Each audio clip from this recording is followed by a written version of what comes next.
Bismillahirrahmanirrahim. Assalamualaikum warahmatullahi wabarakatuh. Alhamdulillahi rabbil alamin.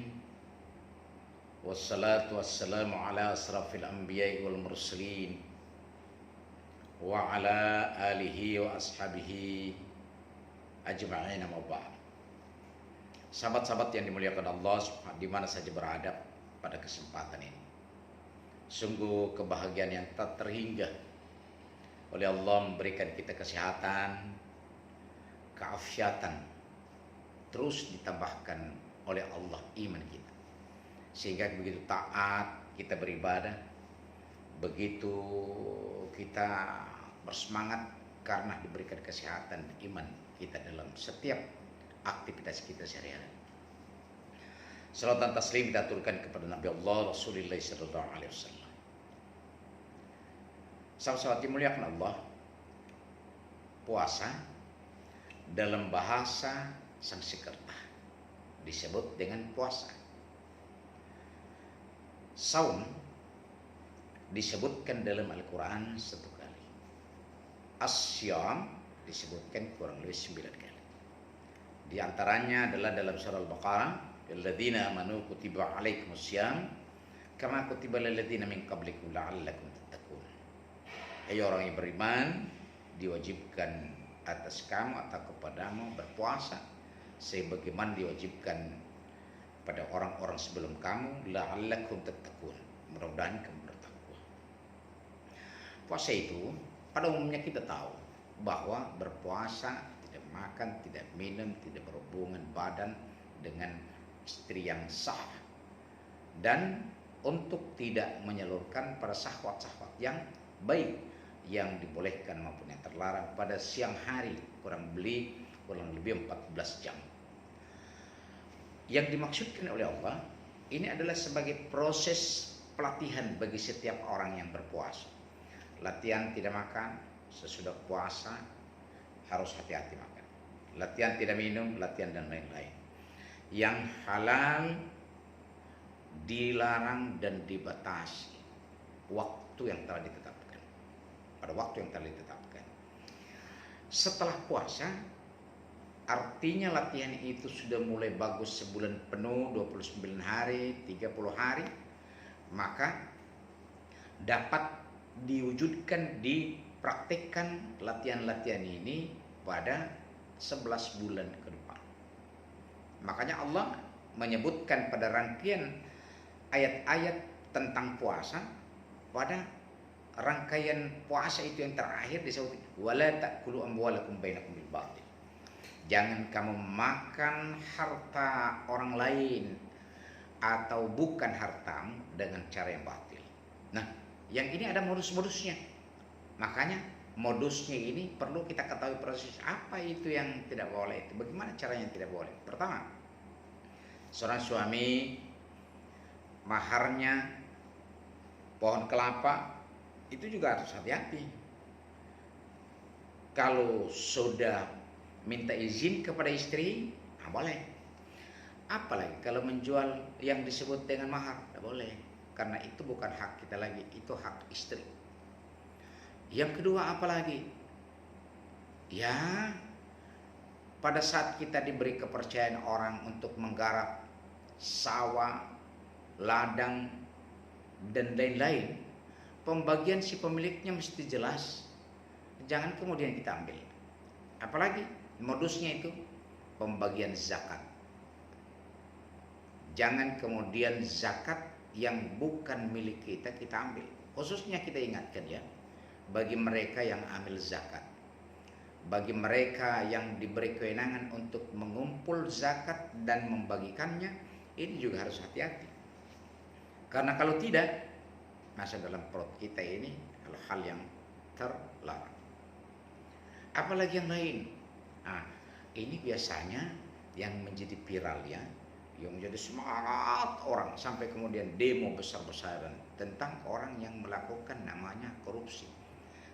Ya keren juga ya kalau curi ayam, kalau ayam diambil itu namanya mencuri, artinya kelas menengah ke bawah lah. Begitu kan ceritanya. Tapi perlu juga kita lihat korupsi itu ya. Korupsi yang pertama, korupsi itu memang dia agak rentan dan berpotensi itu di kalangan pejabat, ya di kantor-kantor, karena di situ uang negara. Jangan sampai bocor uang negara, dirugikan uang negara itu. Cuma ada juga yang perlu kita perhatikan, masyarakat kampung ya, masyarakat khususnya yang berkios atau penjual-penjual di kampung. Kalau ada semen yang dijual harganya murah oleh tukang yang bekerja di proyek, itu jangan dibeli. Karena kalau kita beli, itu artinya kita bersekongkol.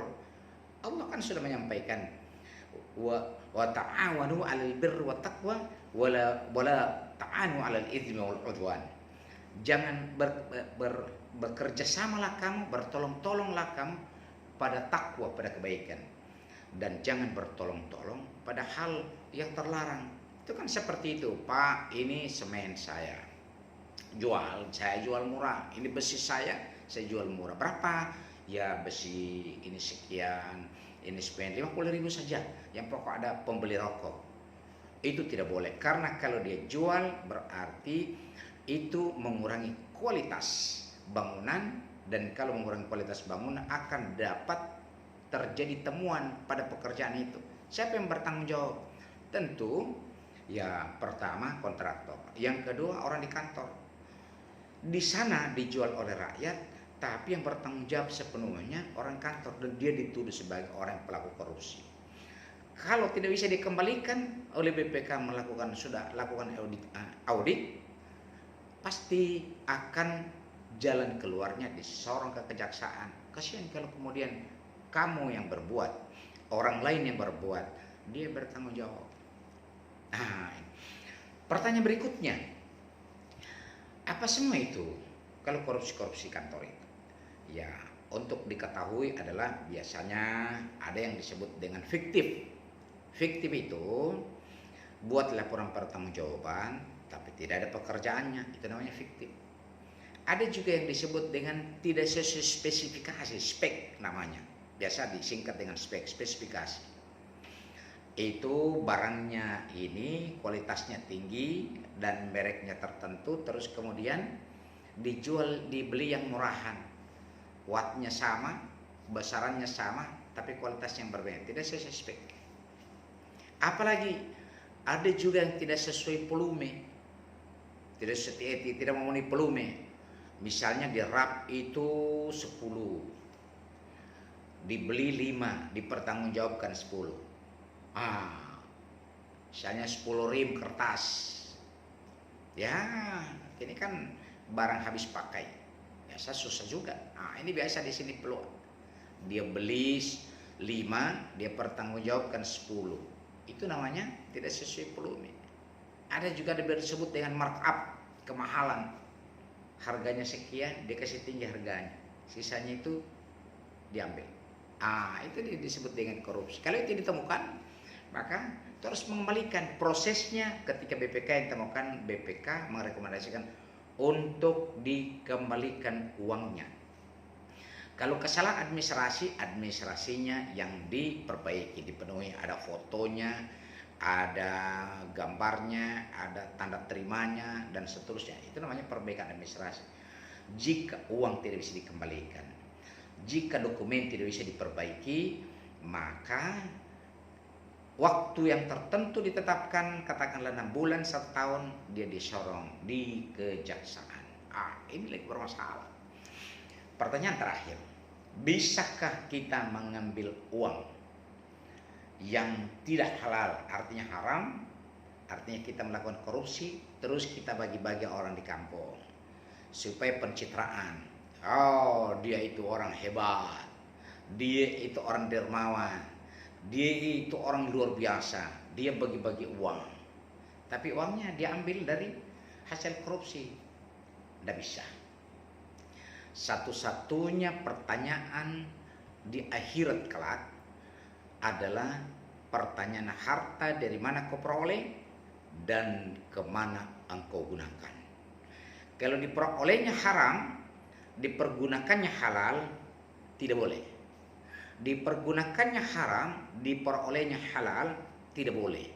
Tapi yang boleh adalah diperoleh halal, digunakan juga halal. Itu dia. Ini terkadang kan biasa kita membuat orang, wah puji-puji, hebat ya, karena bagi-bagi uang. Padahal uang yang dia ambil kemari. Ini juga kita harus cerdas, teman-teman, sahabat-sahabat yang dimuliakan Allah. Ya, karena kalau tidak, orang akan mengatakan, tidak apa-apa ngambil uang, yang pokok dikasih orang, yang pokok dibagi-bagi. Wah, kalau begini merekomendasikan hal yang tidak baik, dan itu namanya akan merusak sistem pengelolaan keuangan, dan Allah mengharamkan cara-cara yang seperti itu. Titik. Tiada lagi selanjutnya kalau sudah titik. Paham sudah kita barangkali ya? Supaya kemudian ini akan bisa menjadi pembahasan, akan bisa dilaksanakan, bisa diamalkan, supaya ya biasanya kan orang juga tidak mengerti. Ketidakmengertian dia, orang dicuci maki, orang didemon, dan seterusnya. Padahal dia tidak mengerti jalan cerita pengelolaan dan perolehan serta hasilnya. Cek and recheck dulu. Dalam Al-Quran disebutkan, fatabayyanu an tusibu qauman bijahalah. Jadi tabayun, selidiki dulu dong sumber cerita, jangan mengambil cerita asumsi. Siapa bilang? Mereka bilang. Begitu dicek, siapa yang bilang? Mereka bilang. Ada bahasa bule itu, saya titipkan pada kesempatan ini, orang bilangai. Kalau begini tidak sahih. Yang kita jadikan landasan untuk berbicara itu yang sahih. Di mana kau dapatkan? Di sana. Mana datanya? Ini. Berapa dia dapatkan? Dia peroleh 5. Mana dokumennya? Ini. Mana fotonya? Ini. Bisa dipertanggungjawabkan? Siap. Ini namanya data akurat yang bisa dipertanggungjawabkan fid dunya wal akhirah. Karena kalau tidak, jadi fitnah. Kalau fitnah ya kena kita. Jangan memfitnah orang ya. Baik, demikianlah yang dapat saya sampaikan pada kesempatan ini. Salah saya mohon dimaafkan dan luruskan. Semua yang disampaikan ini tolong cari bahan bandingnya di berbagai referensi. Kalau salah jangan diambil. Tapi kalau ini benar, mari kita pedomani untuk menjadikan kita sebagai orang yang pernah mengikuti pelatihan puasa, dan sekarang sesudah puasa kita menjadi orang yang profesional, disebut dengan la'allakum tattaqun. Demikian, subhanallah wa bihamdihi, asyhadu an la ilaha illa anta astaghfiruka wa atubu ilaik. Billahi taufiq wal hidayah. Assalamualaikum warahmatullahi wabarakatuh.